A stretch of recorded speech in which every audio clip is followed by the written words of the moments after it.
Bonjour tout le monde, j'espère que vous allez bien. Juste une toute petite introduction rapide. Je sais que vous n'aimez pas beaucoup ça, mais une petite introduction rapide pour ces fenêtres sur soi que je vous propose là depuis donc cette mi-mars jusqu'à mi-avril. J'espère que ça vous conviendra. Alors pour faire cette lecture de fenêtres sur soi, les cartes que j'ai utilisées sont le Pictorial Key Tarot, d'accord, qui est comme ça. Et puis, une fois n'est pas coutume, il y a deux oracles. Alors d'abord, j'ai trouvé intéressant l'oracle de Rumi. Je vous lirai évidemment pas la totalité parce que c'est long, hein, mais juste le petit résumé qui va avec l'oracle. Et puis un autre petit oracle que j'aime beaucoup aussi, qu'on m'a envoyé, que j'ai essayé, qui me plaît beaucoup, qui s'appelle la Quebrada. Oracle de la Quebrada, ce sont des petites cartes, vous allez voir, très très sympathiques. D'accord? Voilà, vous allez évidemment clore votre lecture en allant voir votre signe ascendant et votre signe lunaire. Ça peut compléter la lecture. Merci à chacun d'entre vous de laisser des messages sur YouTube pour que les autres personnes du signe ascendant ou lune puissent un petit peu voir comment vous vivez cet épisode de Fenêtre sur soi. Et puis, bien évidemment, là, c'est important pour moi. Merci de partager, de liker, de vous abonner si ça n'est pas déjà fait. D'accord? Et tous les autres, on se retrouve évidemment le 25 mars prochain pour les vidéos lecture intuitive du mois d'avril. Ok? Portez-vous bien, passez un excellent moment et à très bientôt. Merci. Capricorne, bonjour et bienvenue à vous sur ma chaîne pour votre lecture de fenêtre sur soi pour mars et avril 2022. J'espère que vous allez tous très très bien. Merci d'être là. Donc on va faire cette lecture sous la forme de la croix que vous connaissez. Je vous rappelle juste que le principe de la fenêtre sur soi, c'est d'ouvrir une fenêtre à l'intérieur de soi pour étudier, observer une réflexion du moment. D'accord?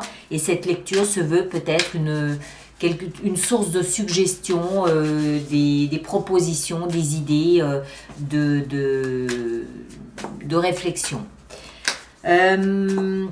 Cette lecture, cette vidéo s'adresse aussi bien au signe en Capricorne qu'à l'ascendant Capricorne, au signe lunaire en Capricorne. Si ça n'est pas votre cas, n'hésitez pas bien sûr à aller voir vos signes ascendants et lunaires parce que ça peut vraiment compléter cette lecture.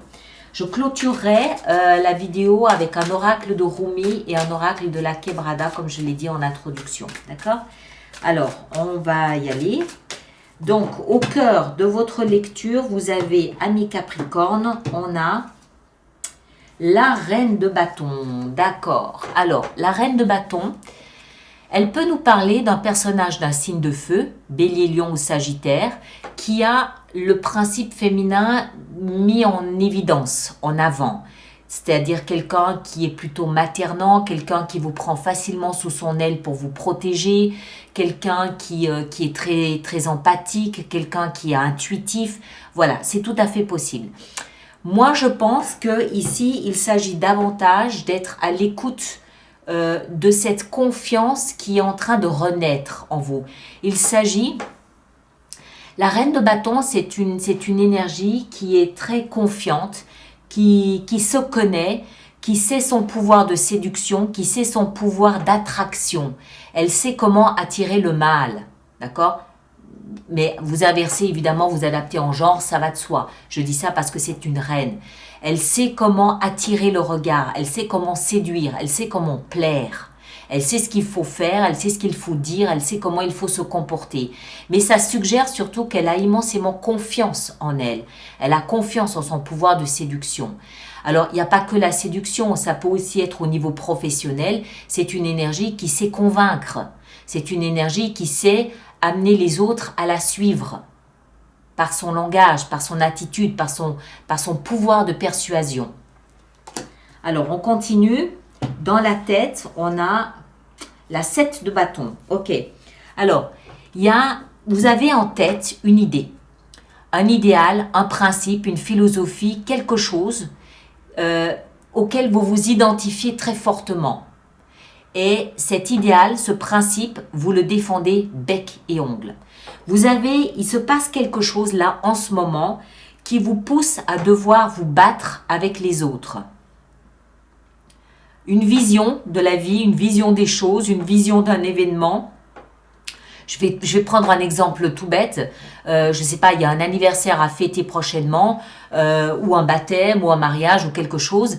Vous avez votre idée de comment les événements doivent se passer, comment ça doit se faire, comment ça doit se passer. Vous avez un projet professionnel peut-être.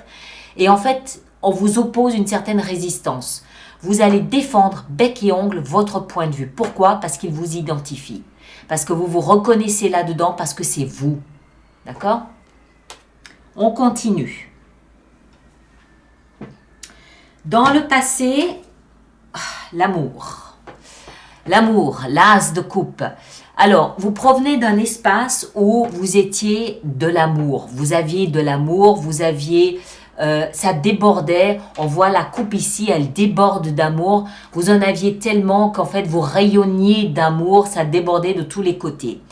Maintenant, si ce n'est pas de l'amour avec un partenaire, ça peut très bien être pour un projet.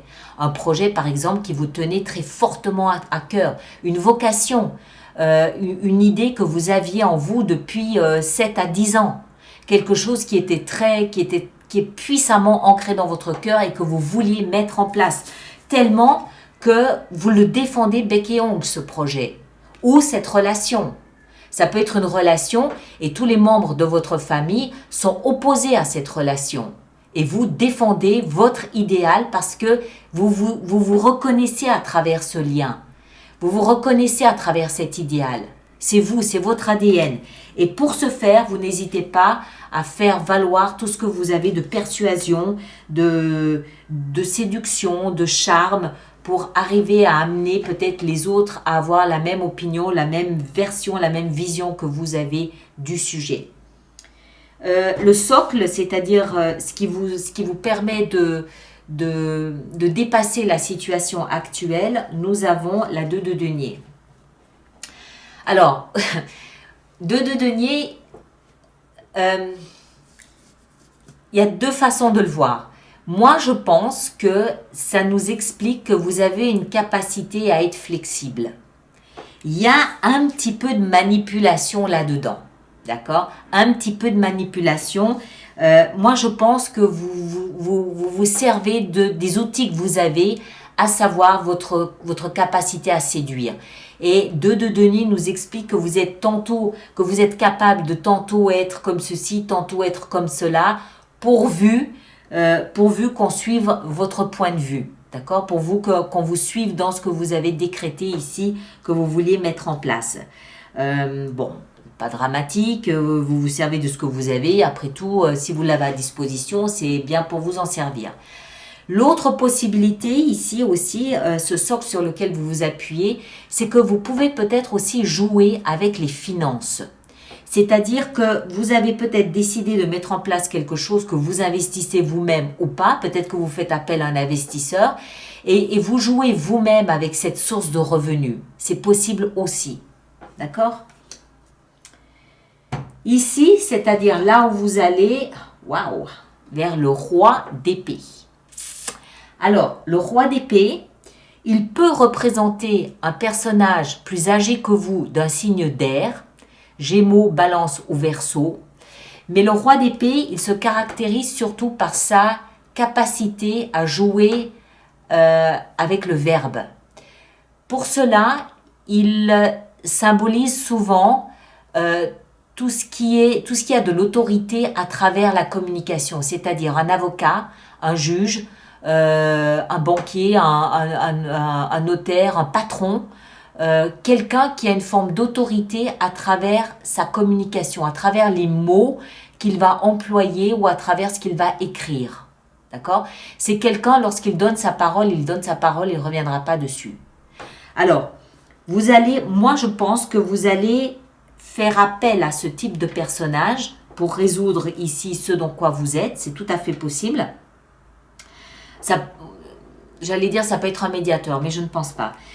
Maintenant, ça peut aussi être vous qui allez prendre cette énergie, endosser cette énergie du roi d'épée en étant très tranchant, en étant très autoritaire, en étant très dans la communication, très factuel, en posant. C'est le joueur d'échecs aussi, hein, c'est celui qui sait anticiper les choses, qui sait calculer, qui sait analyser et qui va déterminer point 1, point 2, point 3, point 4. Voilà la marche à suivre, voilà les éléments qu'on va mettre en place les uns après les autres. Ça peut aussi être vous. Moi, je pense que vous allez faire appel à ce type de personnage, peut-être pour résoudre ici un idéal que vous voulez mettre en place ou quelque chose, je ne sais pas. D'accord? Ça peut, je crois que je l'ai dit, je ne sais plus, ça peut être quelqu'un de plus âgé que vous. Hein. Alors, on va voir ce que Rumi a à nous apprendre là-dessus. Alors, on va prendre celle-ci et on a, lève-toi. Ça, c'est une injonction à réagir et à bouger. Un peu comme la 7 de bâton ici. Donc, le chiffre 13, lève-toi. Alors, je vous le lis. Les ailes de l'espoir s'étiolent à ne pas être utilisées. Or, quand les ailes s'affaiblissent, la vie commence à perdre de sa valeur. Chaque cellule de ton corps a été créée pour relever les défis. Là. Ok? Vous avez un défi à relever. Il est là. Et c'est dans votre tête. Hein? Ton destin est d'affronter tout ce qui te tient captif. Ne reste pas au fond du puits, sans te soucier du salut. Écoute la voix intérieure qui t'appelle. Peut-être la confiance ici. Hein? Et l'idéal à défendre. Écoute la voix intérieure qui t'appelle. Cherche à t'élever vers l'accomplissement, à dépasser ta propre maturité. C'est donc bien vous qui allez devenir ce roi d'épée. Vous allez être ce roi plein de confiance, plein d'autorité, mais dans le bon sens du terme, pour déterminer une marche à suivre, pour déterminer quelque chose, un processus ou quelque chose vers lequel vous allez. On va voir maintenant ici l'oracle de la Quebrada, le petit mot-clé qui vous est attribué, lâcher prise. D'accord? Lâcher prise.